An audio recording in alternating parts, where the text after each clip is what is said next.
What's up, guys, and welcome back to another 25 Foot High podcast. What are we talking about? I don't know. I want to go fishing in a creek, dude. The creeks are not blown out anymore. Even though we had another, it seemed like a mini tropical storm come through today. I was outside and I heard thunder. And I walked inside, and about the time I sat down and got settled in, it was full on monsoon. I thought there was a tornado about to come through. Yeah, I wouldn't. Dude, I wasn't too far from you when from your house when that happened. Yeah, dude, the weirdest thing, I heard like my whole house made this weird noise, and I couldn't tell where it was coming from. And then immediately after, thunder struck. It shook. It was Thunder quaking. Rolled or whatever. Whatever that thunder lightning does. strike somewhere. Yeah, real close. I'm assuming, but I went down to that one creek that we float sometime today, and I was just like, I'm on my way to a pond that I know about. I'm gonna stop here real quick, and I casted a little fly in that deep hole right where we usually launch, and I stripped like twice, and cause I was fly fishing, I stripped like twice, and then saw my line bounce, and I went and set the hook, had a brim on the first cast, and I lost him. Did not get another bite right up under that bridge the rest of the day. It doesn't count if you don't land him. I know, but still, there's fish there, and I'm imagining since it's a little bit high right now. It's not too high for us to go down there and float, and it's not blowing out. The water's clear, but it's a little higher than when we usually go. There might be some bass pushed up in there. Might be some good bass in there eating.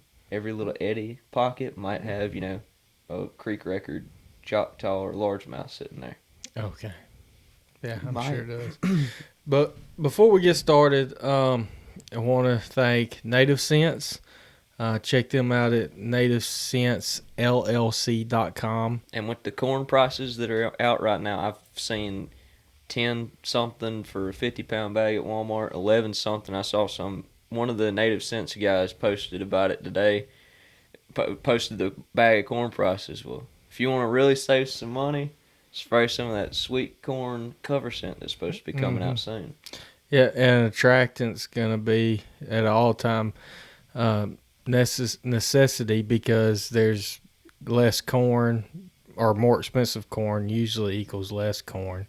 So use your scent smartly, and because its price should maintain, because it's pretty much after effect of the actual true business that they run up above Native Sense. So check out Native Sense at nativesensellc.com. Make sure you put nativesensellc.com.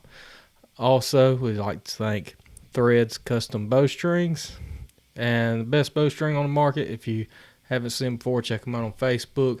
They have a website. Just Google Threads Custom Bowstrings. It should pop on up. That is Threads with a Z.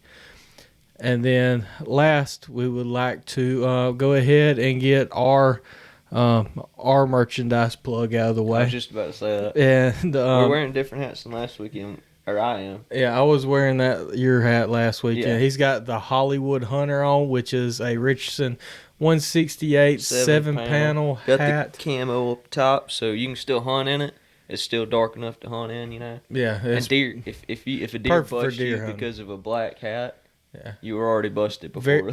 Very comfortable hat, different look. If you haven't tried out a Richardson 7-panel before, I would say give it a shot. I mean, if you're a Richardson 112 guy, we got another one laying around here somewhere. Yeah, we got It's got orange on top. I don't remember. We got another one. It's called the Navigator. But if you're a Richardson 112 guy, you ought to try out the 7-panels. I actually have gotten to where I kind of prefer the 7-panels a little bit. Especially once you break one in. It's awkward when you first put them on, but after you wear it for a day or two, it's awesome.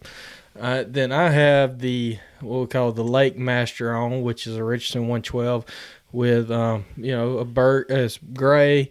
Just so for y'all that's just listening, it's gray, and it's got a burgundy brim on it, and then the 25 is burgundy and the rest is black on it.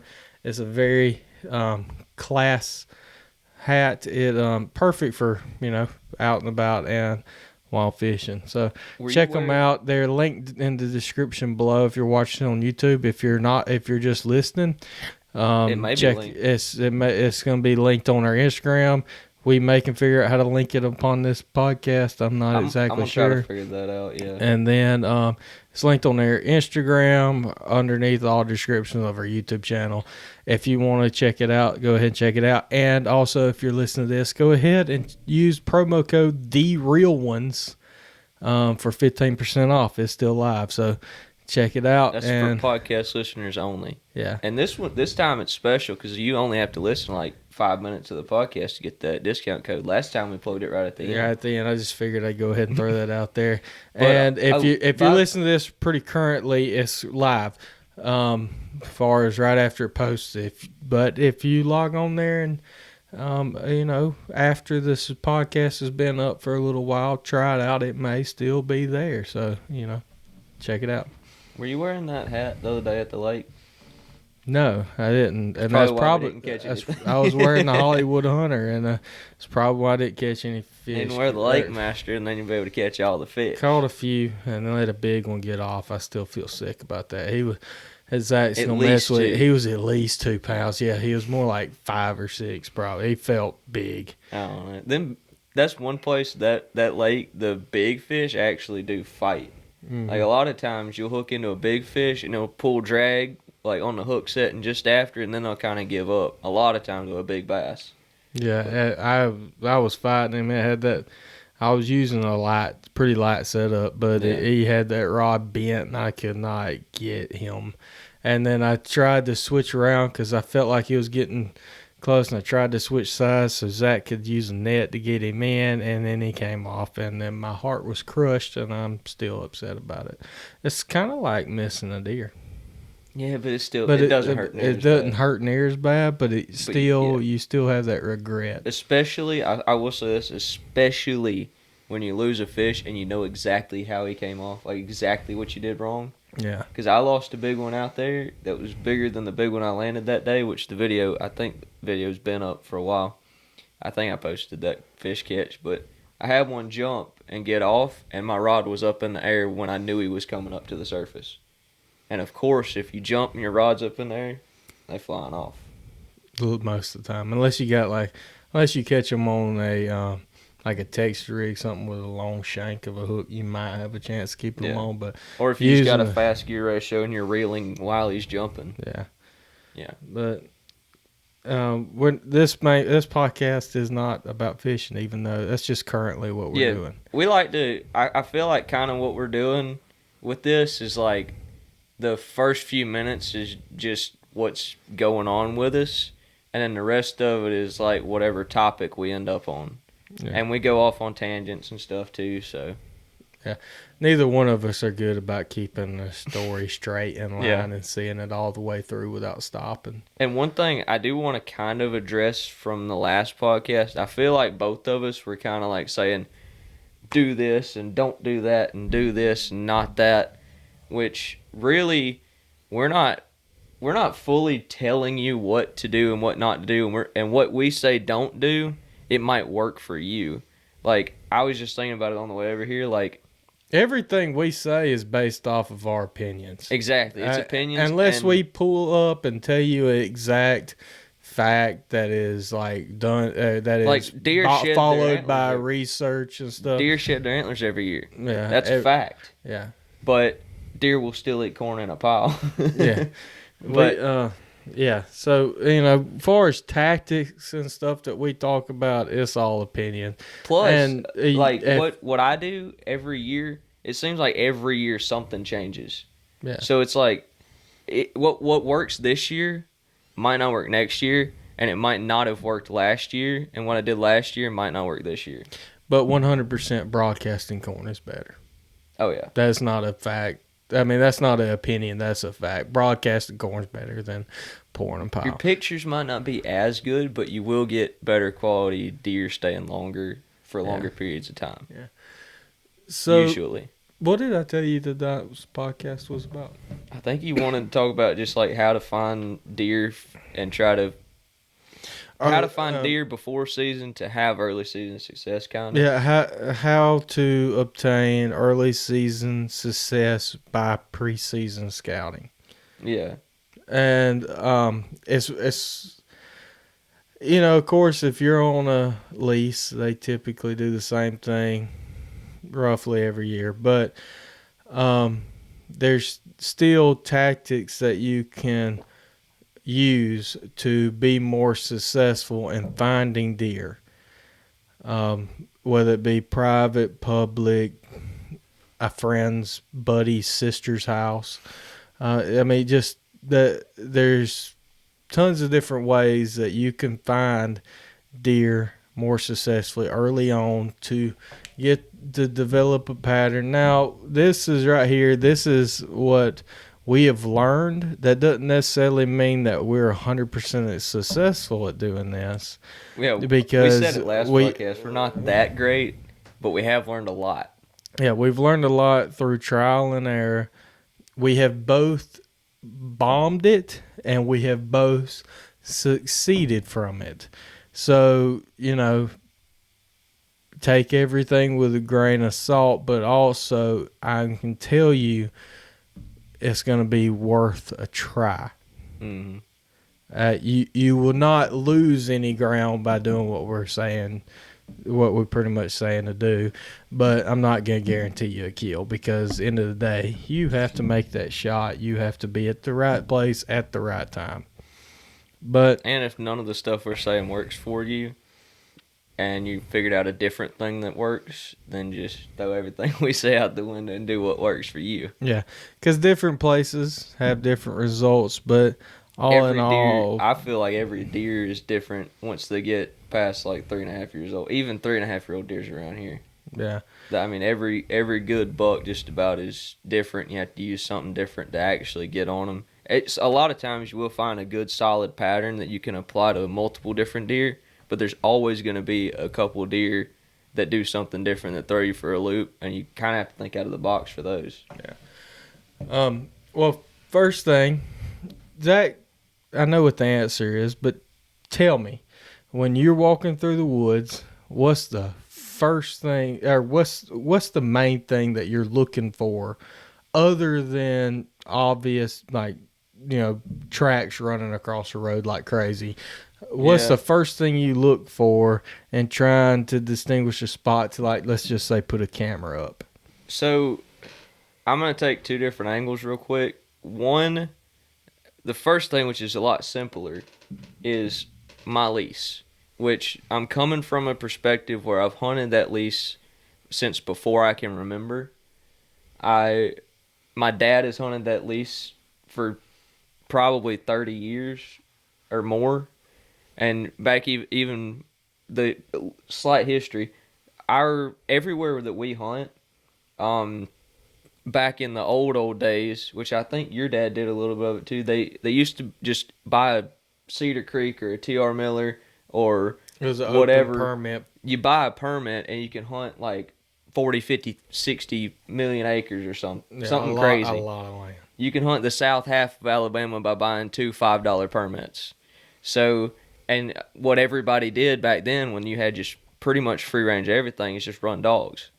And back in those days, my granddad and my dad and my uncles and all of their buddies, they hunted a lot around until they found one particular area that they liked.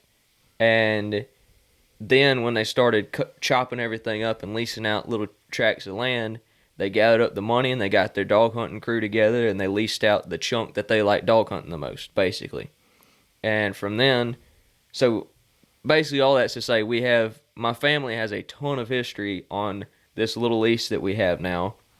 So when I'm going into my lease, part of it is looking at historical or historical data, I guess. Just stuff that, places I know deer like to be based off of how they've been for however long I've known about it.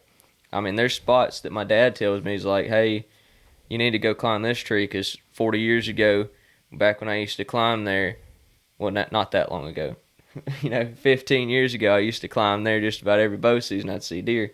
And some of those spots, not all, because deer change and the habitat I think it changes. varies every other year too.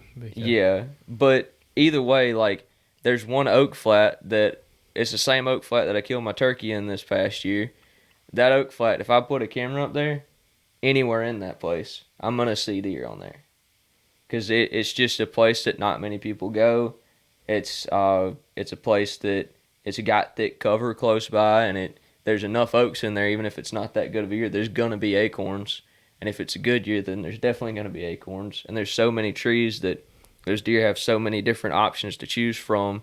They can find the best oak tree in there and feed trees and all that crap. Well, one side point I like to make is my dad has preached this to me ever since I was little. Bucks like buck holes. If you've killed and had success, or killed or had success, however you quantify that, in a spot with bucks, I would recommend you always checking on that spot every year, because when a buck leaves, another buck typically takes its place, the more dominant buck in the area. So buck like buck holes. Mm-hmm. You kill a buck, like, I mean, we've had an example of it happening quickly from somebody killing a buck in a spot, then somebody going back a week later and killing another buck in that spot, and then a couple weeks later somebody else killing another buck in that spot. So it can happen quickly, but definitely if you've killed a buck in an area, go back. It's worth the check. Put you a couple cameras up. If it's private land, put you something out. Keep those spots checked. But finding new places where bucks live, that's the hard part.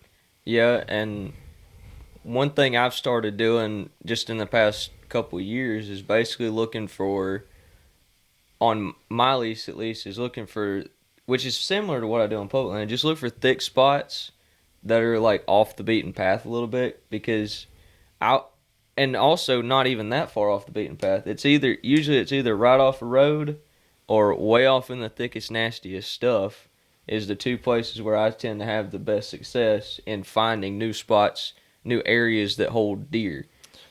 Some of my best hunts that I've had have been, within 30, 40 yards of a road. Not that is used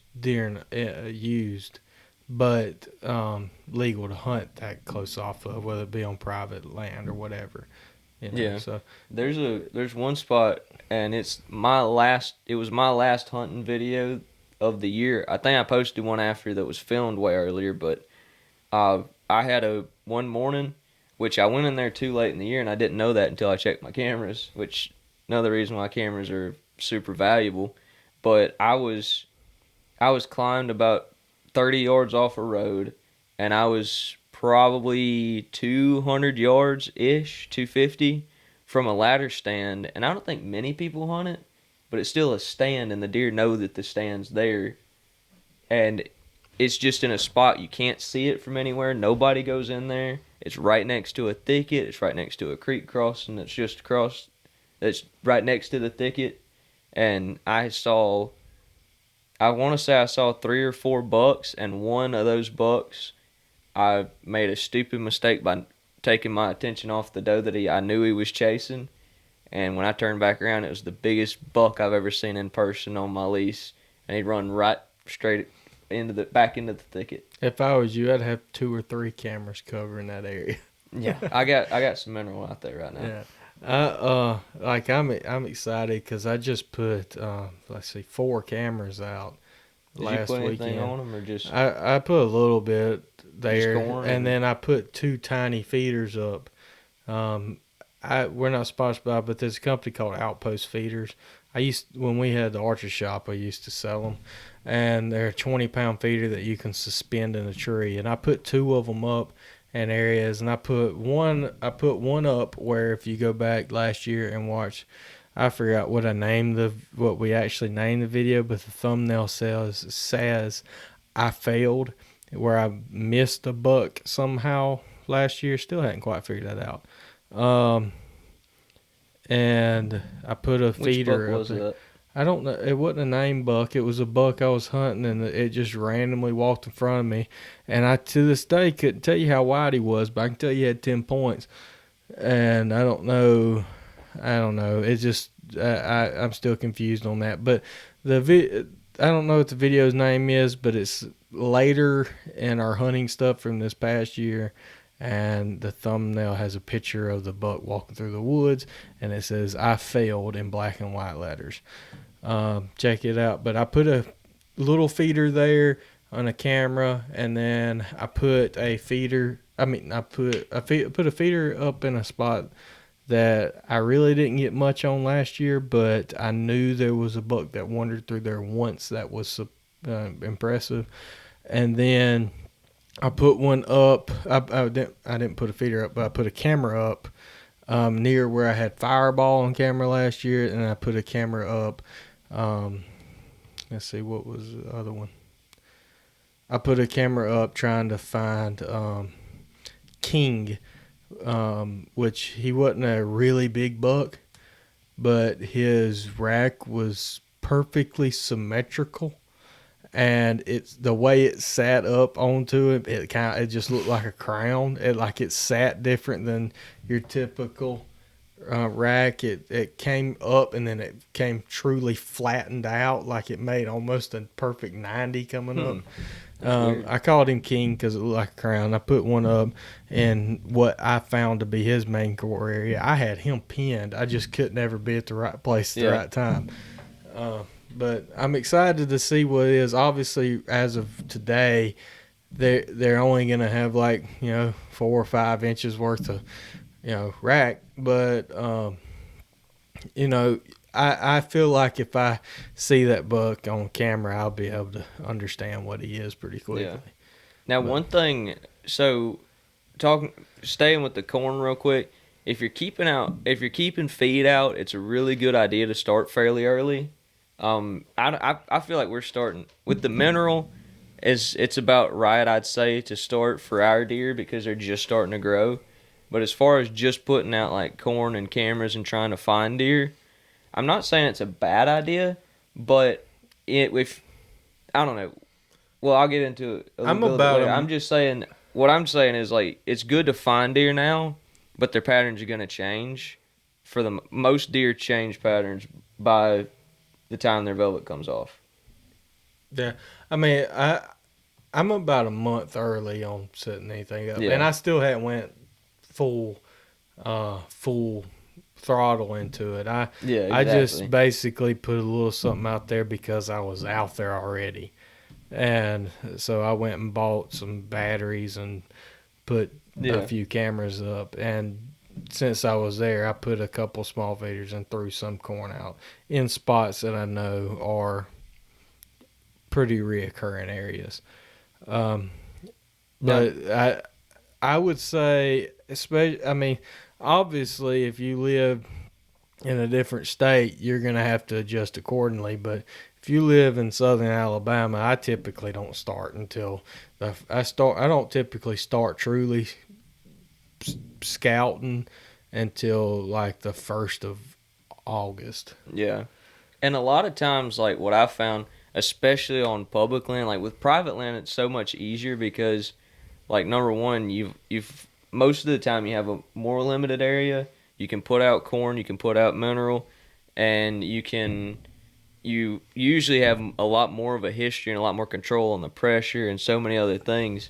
So it's a lot easier to figure out. It's a lot easier to find a decent deer that you want to hunt, and it's also, I don't know, it's more straightforward on private land.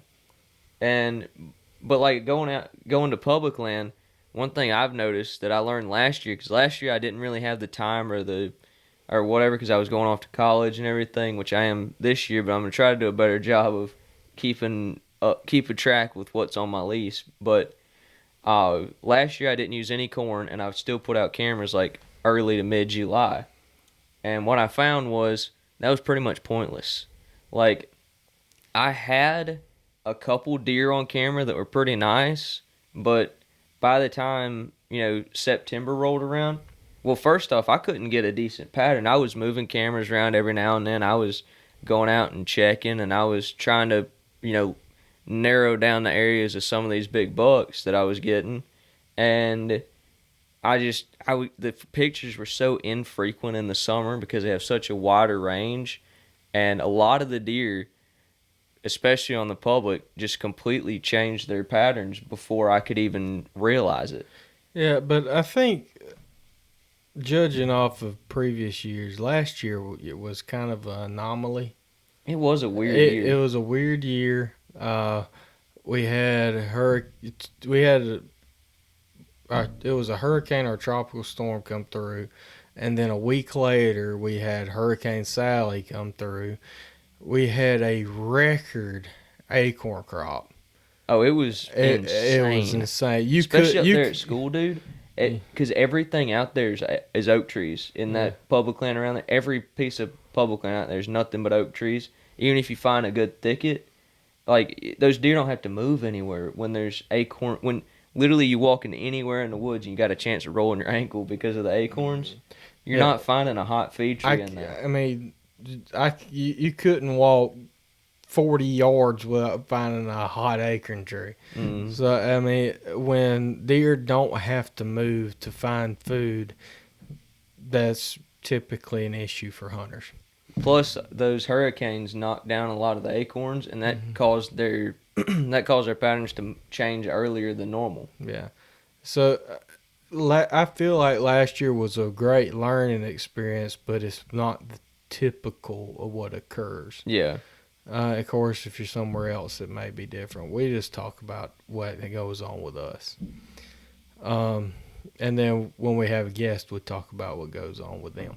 But yeah, one thing that's going to change with my public land strategy this year is I may put out some cameras, sometime in August, but I'm not, I think I mentioned this in the last podcast, like what I want to do on public is locate a big deer, like just cast a very, very wide net and figure out where I can get a picture of a big buck every now and then.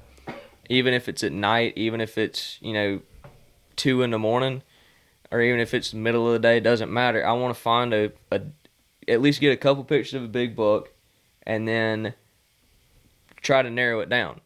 Well, based on what I saw last year and what I've kind of experienced in the past as well before last year, I'm not going to even worry with narrowing down that. It might take me longer to narrow down and kill that buck longer into season, but I'm not going to even worry about that till early September, just because what I saw last year, like I had a picture of that one-sided deer, which I did end up killing, but I didn't kill him till the rut. I would get a picture of him every 2 weeks, and I knew that wasn't his core area, and even though I did try to move my cameras around, I still never narrowed that deer down, which it could have just been a weird deer. Yeah. And I didn't really pursue that deer. I was more looking for spots on my lease, basically, instead of looking for deer or specific deer. Yeah, I mean most deer that I end up, I would dare to say that 90% of the deer that I try to formulate a full pattern on are within a 1,200 yard radius. Yeah. Of, when I say that, it's like I'll get a camera spot here and get them on camera, and then typically they'll be, and then I'll get another picture of them within 1,200 yards of that point. But there is cases like as a buck that I've had on camera for a few years now. That I used to call him Browie, and then I changed his name whenever I figured him out a little bit better and started calling him Nomad. Oh, because he 1,400 acres, he covers over 1,400 acres.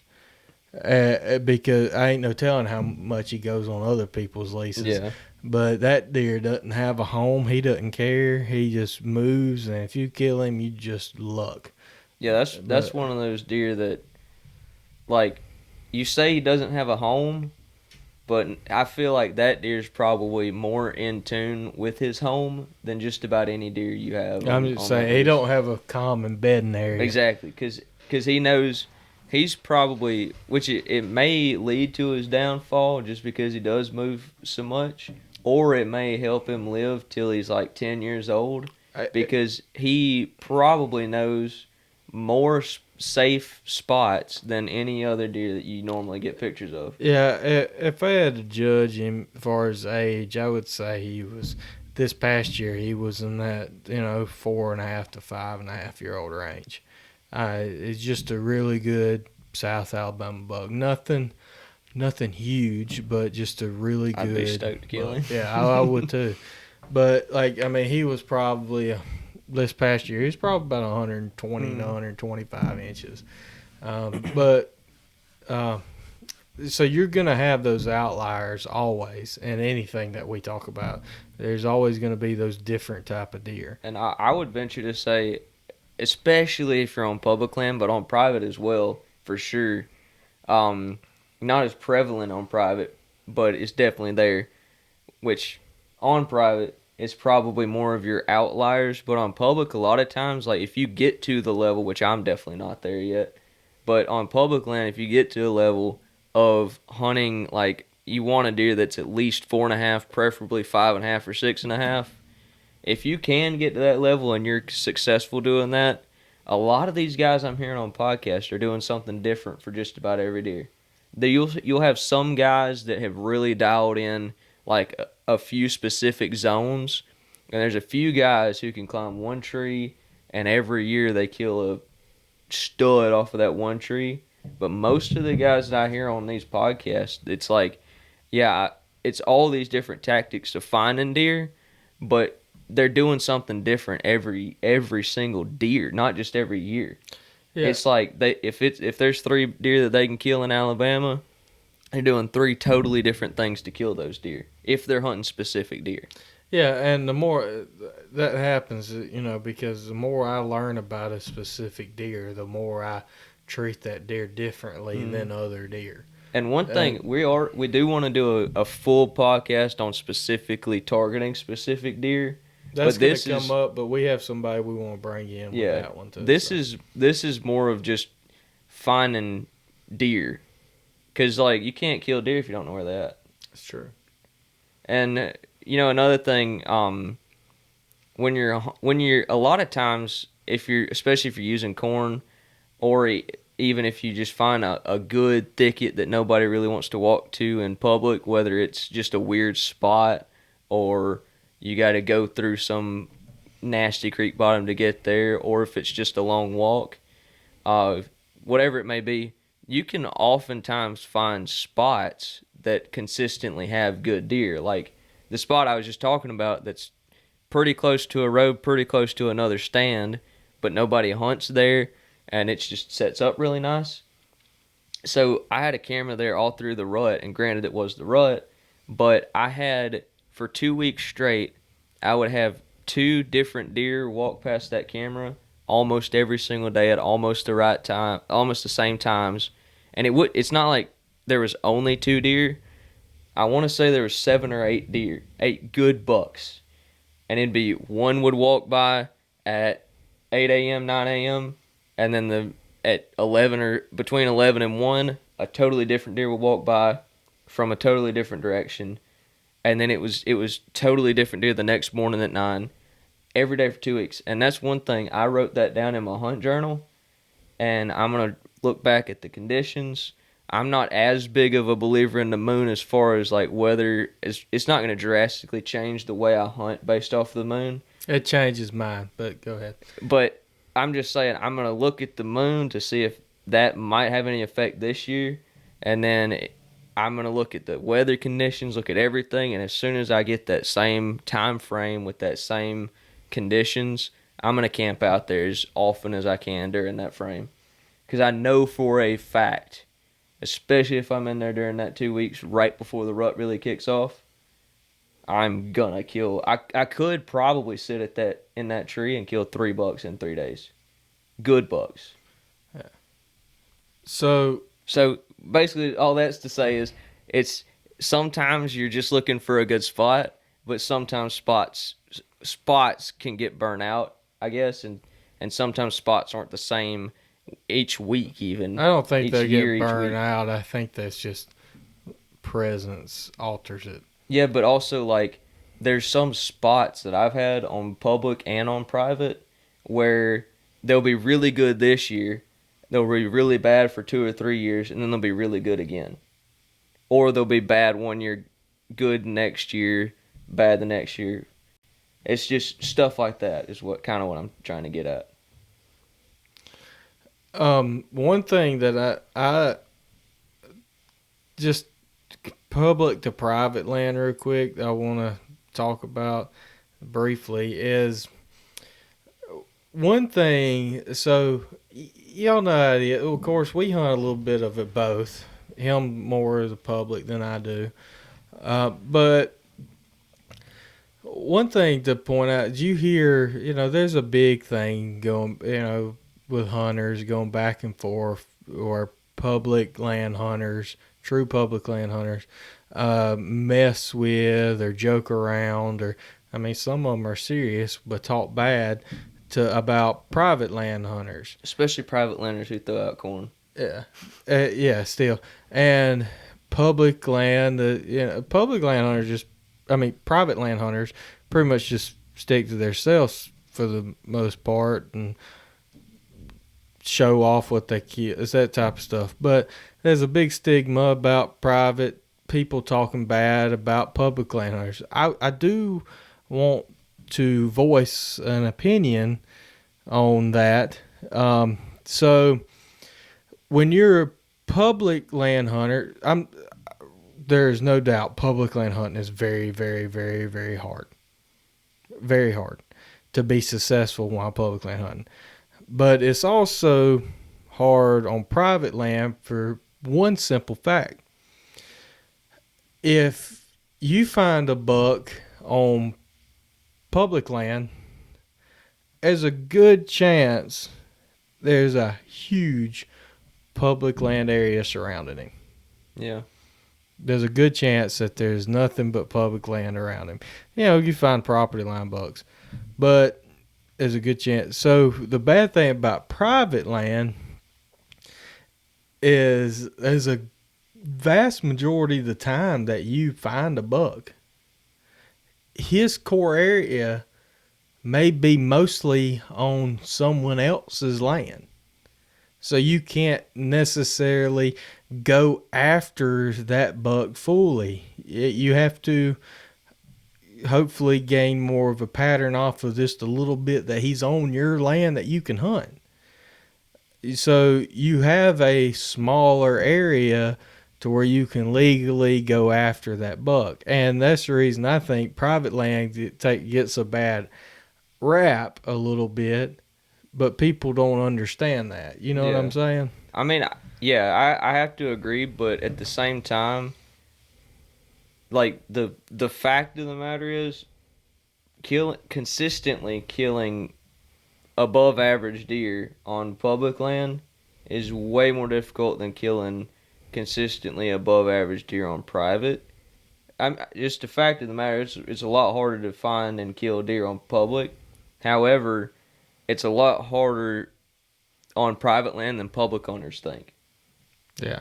Because there are definitely some public land places that are managed so well and they have enough land to where, like, you can just sit at a food plot and if you sit there 2 days, you're gonna kill like a 150. That's kind of like last year. I mean, I'm on last year on our lease.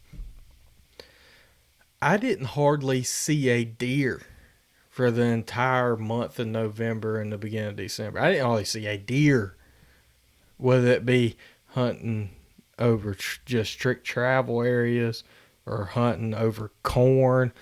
I just didn't see a deer hardly. Yeah, I had a rough year too early season. And you got to think there's, no matter how you hunt, you're going to face very difficult situations in trying to find deer, whether it be public or private. one can translate to the other. I think if you're a predominant public land hunter, it translates better to finding deer onto private land than it does necessarily the other way around. Yeah. Because and looking for food sources, that's obvious. Go out, and if you find food that's reoccurring, pretty much acorns or whatever, then that's a good place to start. But you have to find those areas where, for one, other people doesn't pound, and for two, that is travel. My favorite places to hunt is travel areas between bed and food.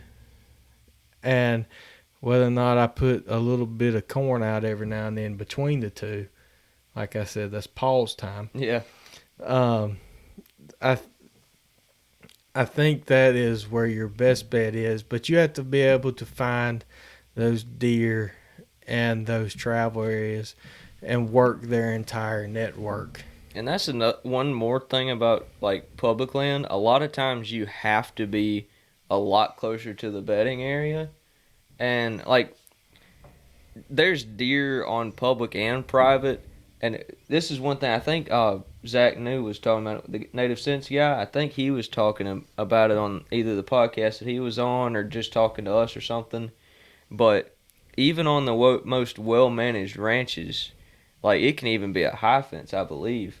A lot of times you're going to have those deer that are super nocturnal. They quote-unquote nocturnal.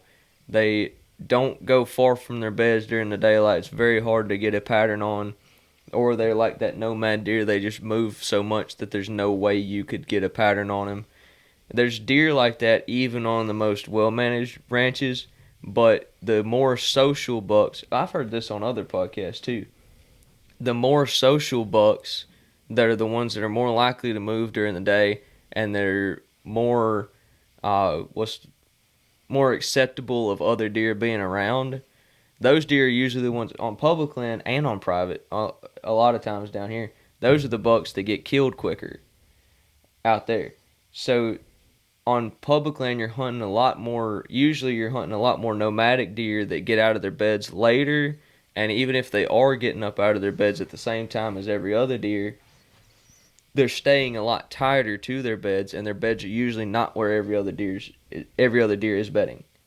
So there's that too to deal with, and that's another thing to think about when you're out there hunting deer, because a lot of times those nomadic or those just very hermit type bucks are the ones that are usually the bigger ones because they get older. Yeah, and that goes for public and private. No matter where you're hunting, that you could be hunting Giles Island or something, and if you have the rain to go out and find one of these hidden bedding areas way back in the middle of nowhere, you're probably going to have a higher chance of seeing one of them 6-7-year-old bucks that nobody has ever seen before. Yeah. So hunting in the South, you're pretty much going. As far as your environment, you're pretty much going to run into one or two areas, and you may be lucky enough to have both on the area that you hunt. But you're either going to run into straight planted pines that get burned every so often, that's managed by hunting areas, or you're going to run into the type of land that's just thick, always thick. And when we talk about this, we're coming from both sides. The area that I hunt is more open. Zach's club is so thick you can't see each other 5 feet away at some points in it. So we're able to give y'all both sections of it. But my favorite thing to do, especially since I hunt more open areas, but there is small thickets in it. When I say small thickets, I'm talking like they may be, a quarter of an acre. That's a true thicket. But a good place to put a camera on there, and this translates to both private or public, is if you can find those areas and find a funnel between the two. That's one of my favorite places to do it. Like I'll walk until I find a funnel and just set up on that funnel, because good there's a good chance that if you have two thickets beside each other, and no matter, I mean, whether it be a 10 yards separation between the two or an 80-yard separation between the two, there's a good chance. Deer are very lazy creatures. They don't do more than this necessary. They're going to take the easier path, the lesser path of resistance, basically. And if you can find those funnel areas and set up cameras, basically, if it's like 20 or 30 yards wide between the two, take you two cameras, point one way and point one the other, and then maybe you can find deer pushing through that. That's just one of my favorite places to find deer early season, is just set up cameras on natural funnels. Or you could go buy that like road fence that's green and create your own funnels. I've never done that, but I also kind of want to. That would be a fun experiment. Oh yeah, for sure.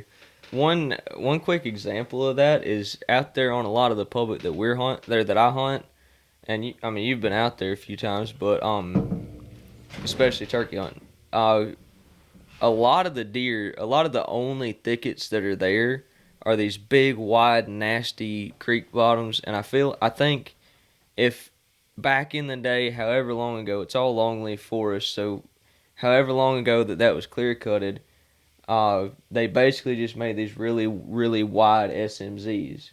Like on your lease and on my lease, every clear cut, the SMZ stream management zone, they clear everything up to like 10 feet from the creek. Like on my lease and your lease, those creek bottoms the thick creek bottoms are not very wide. But out there on a lot of this public, especially on the bigger creek bottoms, obviously, a lot of them will be like 100 yards or a couple hundred yards wide, and it's so thick you can't do anything in there. Like you can't walk. And it's hands and knees crawling through that crap. And I feel like it's because number one, that's the only thick stuff a lot of these deer have, especially once they start getting pressure. But number two, all they got to really worry about is coyotes. And I feel like a deer can get through that stuff a lot easier than a coyote. But either way, our deer, especially out there on that public land where there's those wide SMZs that down here are super, super thick and super nasty, that's where those deer bed. And almost every time, unless there's a private land thicket that doesn't get burned, those deer are going to be coming out of those creek bottoms. And a lot of times, this has been one of my favorite strategies. Not necessarily, I haven't really seen that many bucks doing it, which I may need to change something up. But I've seen a lot of deer following those creek bottom edges until I find a little thicket or a draw or something coming up out of that thick, nasty creek bottom. And one spot, there's a public land thicket that's like a big, like 160 acre chunk that butts up right up next to one of these wide, thick, nasty creek bottoms. And in that thicket, those deer will run freely through there most of the day, just because nobody else is going in there to hunt, which is one good plug for the saddle, because you could never get a climber in there and you can't see anything from the ground. But those deer will come out of their beds at broad daylight in the morning. They'll come out. I've gotten pictures out there midday. I've seen deer all throughout pretty much the day, because as soon as they get out in that open stuff, there's usually somewhere nearby there's going to be a hunter, or they're going to smell a truck or smell something, see something. But when they're running around that thicket, they feel safe. So anytime you find something thick that it's almost acts like a buffer zone between one of those thick, nasty creek bottoms or any kind of bedding area, if you find one of those buffer zones, it usually is a good exit route from their beds. And another tip, a lot of times around here, right at the mouths of those draws is a lot of water oaks that usually drop about every year. So they're going to come out of those buffer zones. There's going to be a fairly straight line down the edge of those creeks. There's going to be a little draw, like a little. It's like where rainwater kind of drains, I guess. I just hit puberty, I think. But it's gonna be where one of those where just rainwater kind of drains. You can find like a little dip, and usually there'll be a little bit of a thicket coming out of the creek bottom. And like I mentioned, buffer zones, and usually right at the mouth, like I say, there's usually acorns. That's a good spot to look. You just follow it down until you see one of those, and either hang a camera up, see if it's worth hunting, or just if you find it in October, just hunt it. So, yeah, and I agree with that. And I've seen similar stuff on your list that you've hunted and had decent success. Yeah. One question I have for you, that's because I don't know if we've ever talked about this, but I want your opinion. It's not hard to figure out where deer bed. It's probably one of the easier things to figure out.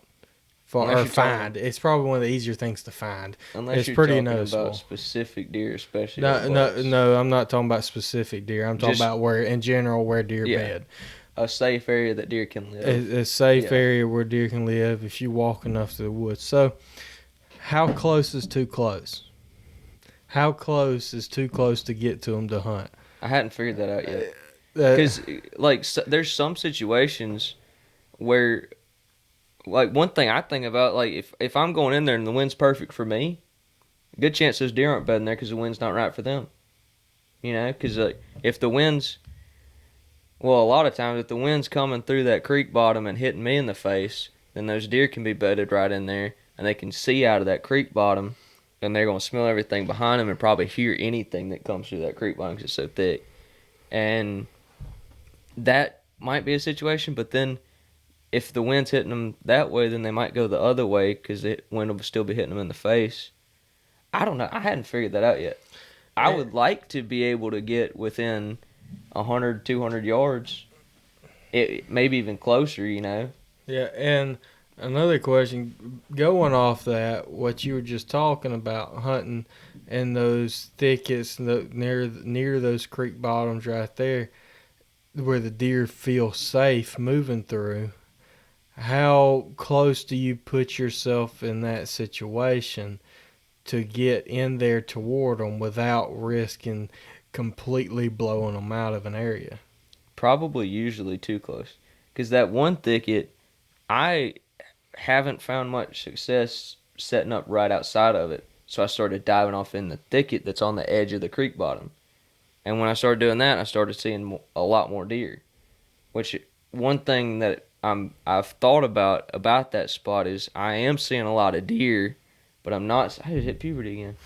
Yeah, your voice is cracking. Goodness, I don't know what's going on. But I have seen a lot of deer in there, but I haven't even gotten pictures of many big bucks. But I did find a really big shed in there. So I don't know. That's something I'm still working on. Most pictures of good bucks that I have, or I get, I'm not saying massive ones, I'm saying good bucks.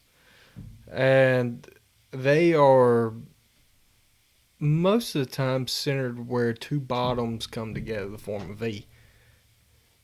That is where if you get on your GPS, you see where a bottom runs into another bottom, and there's a V section in between the two. That's where I get a fair amount of good buck pictures. Which that's similar to what I'm talking about. It's like they can bed in that thick stuff, and if they smell something blowing in from this way, they can run out this way. They smell something blowing in from this way, they can run out that way if they need to. There's a lot of escape routes, plus there's a lot of thick stuff that helps hide them. Mm-hmm. So, what else do you do? I don't know if we even answered the original question. We've gotten a lot of good stuff figured out here. Yeah, I mean, we're still talking about finding deer. So, What is the single first thing that you look for walking through the woods doing preseason scouting that you're like, I gotta put a camera there? That was a pitiful snap. You gotta put a camera there. What makes you think that?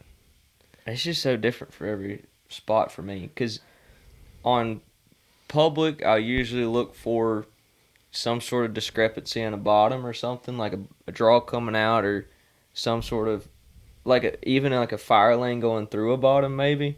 Just different stuff like that.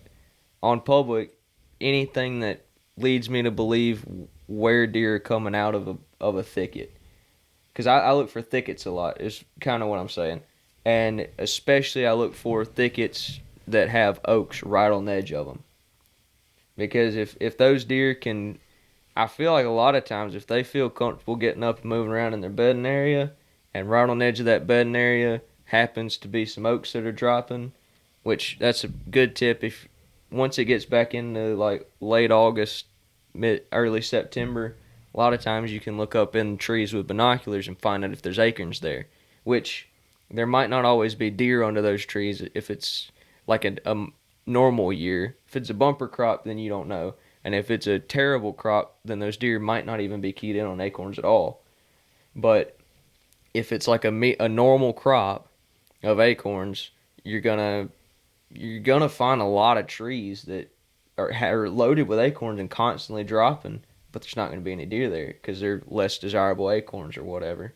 So I guess what I look for, and especially like if I'm walking on public and there's like private land near it and there's a fire lane, I'll walk right next to that fire lane and look down in there, and a lot of times it's sand and it's cleared out real nice. You can see where the bigger tracks are coming out of those thickets. So, and even on private, I just look for, areas that, I guess areas that just look like they have deer, or that I know they have deer. Well, it looks like they have deer, because deer thickets, can walk anywhere. I mean, I just look for the two things I associate with most, no matter where I'm at, is thickets and bottoms, and thickets that meet bottoms, and probably oaks that are near that. So that's like four things, but still. L's and V's. That's a good. I look for bottoms at L or V. That's pretty much like my go-to, especially if I'm going somewhere I've never hunted before. I look on GPS and I find bottoms at L or V where two come together.